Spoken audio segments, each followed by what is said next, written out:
This is an audiobook from the Millionaire's Secret Knowledge, What You Need to Generate Unlimited Wealth, written by Tommy Shaw. Chapter 1. Inflation. There are two main drivers of asset class returns, inflation and growth. Some might ask, what does inflation have to do with Millionaire's secrets? Well, in this chapter, my goal will be to demonstrate the effect of inflation on assets, liabilities, and how the wealthy utilize inflation in their favor. So, the formula is wealth equals assets divided by capital times 1 plus inflations to the power of n minus liabilities times 1 minus inflations to the power of n. This formula states that the assets gain value when inflation is above zero and that liabilities lose value. We must remember that it reduces the cost of money. Inflation reduces the cost of the value of money. Here is a simulation of wealth on $1 million of asset with a ponderation of 80% liability. In the formula, we did take cash flow or income into account. We did not take cash flow or income into account. Over 10 years, $200,000 in equity would now be worth $528,000. An excellent example of how inflation creates wealth. Of course, this example does not take into consideration the cost of borrowing money. And it is to be noted that low inflation seems to create even more inequality. PE ratio tends to jump to higher multiples in a low interest environment. More on this later. Understanding the principles will significantly enhance your ability to create wealth and financial freedom. Chapter 2. Cap rate, return on investment, and leverage. Leverage can be very powerful or very destructive. How does cap rate, return on investment, and leverage come together? The cap rate, or the return on investment, is equal to your net operating income divided by the asset price times 100%. Cap rate is the return that you get on assets. Now, return on investment is what you make on the money invested. If you pay cash for the total asset, then your return on investment will be the same as your cap rate. By using leverage, it will thus increase your return on investment, but also increase your level of risk. Return on investment is equal to your cap rate in this example minus liabilities divided by assets times interest on the loan times 1 divided percentage of down payment. The formula states that leverage increases the return on venture when using debt in your investment. For this formula to work, the asset returns must be higher than the cost of the mortgage. Note, return on investment can be positive but have a negative cash flow. More on this later. As stated, the return on investment, net operating income divided by capital invested. Chapter 3. Pay off your debt. Personal debt is slavery. I know this looks like I am contradicting myself, but let me be direct. Debt not attached to any generating source of income is just plain stupid. Here are some examples of bad debt: car loans, boat loans, and credit card debt. One of the main reasons why I emphasize paying personal debt is the interest on that loan isn't deductible. The interest paid will be based on your net income after being taxed. Paying debt is also the safe investment one can make. It is inflation edge, and interest saved on payments of debt is not taxed. Reread this last statement for a better understanding. If you do not have a liability, then what I would recommend buying is real estate and then paying off that mortgage. For any reason, this suggestion might offend some, but cash flow is just too important in my opinion. Cash flow is the foundation of financial freedom. We all heard of a growing business that makes significant profits but are unable to collect the cash of clients and or even pay the minimum debt payments required. Chapter 4. Marriage and Savings. One of the pillars of power is unity.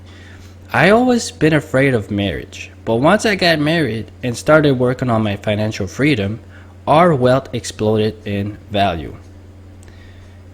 It might not seem reasonable since we're not able to save double, but approximately 10 times our original amount that we were saving per month before unity. You must keep in mind that most of the monthly expenses do not increase by that much. Rent stays about the same, the cost of food stays about the same. Now that you start to acquire some equity, banks are willing to lend money at lower interest. Buying a home becomes possible, and even investing in real estate. Long-term effect of unity, wealth, and freedom. It is the same concept of a corporation. Corporations unite many people with different skills and thus increasing the power of the corporation, which results in wealth accumulation. I think that the takeaway in unity is, since unity becomes power and for potential to exist, there must be accumulation and control. Chapter 5. Intrinsic value of fixed expenses. Fixed expenses are the eagle's friends. Tommy Shaw. Most want to look rich, so they buy everything on credit. The eagle loves this, but it will demolish your spiritual self. Freedom is on a spiritual basis. In finance, we always attribute intrinsic value to perpetual income. That was an epiphany for me since we assign value to something that comes in regularly. But what about fixed expenses? Could it have an intrinsic value? No courses in university were ever teaching on this subject. I even decided to analyze it for myself. The results concluded were astounding. In my opinion, of course, fixed intrinsic value equals the fixed liability per cost divided by interest on capital wanted by investors. We could use many examples to help you understand this concept. Think about in the terms of anything that you make regular payments every month. The fixed expenses can be a car, a boat, or even an oven stove that you pay on a regular basis. Say you have a car payment of $600 per month and that investors want a 5% return on their money. Well, you would take $600 times 12 to put the amount on a yearly basis. Then you would divide that number by 5%, equals to $7,200 divided by 0.05 is equal to $144,000. The car's intrinsic value would be of $144,000, since you would need $144,000 to make $7,200 in returns at 5% return. This example does not include inflation and taxes on your income. If so, the numbers would be even higher, making the value of that car very expensive. Chapter 6. The PE ratio, the price to earning ratio, wealth creation. The wealthy genuinely understand the price to earning ratio. It is also one tool that utilizes their wealth creation. Price to earning ratio is equals to the price of the assets divided by earnings. The inverse of this formula is the cap rate, or the returns of the assets. The ratio indicates the value of the newly net income created multiplied by a number determined by the sector in question. All area of activities will have their multiples. The higher people think that the industry will have growth or stability of revenues, the higher the number will be. This also called the hype of the sector.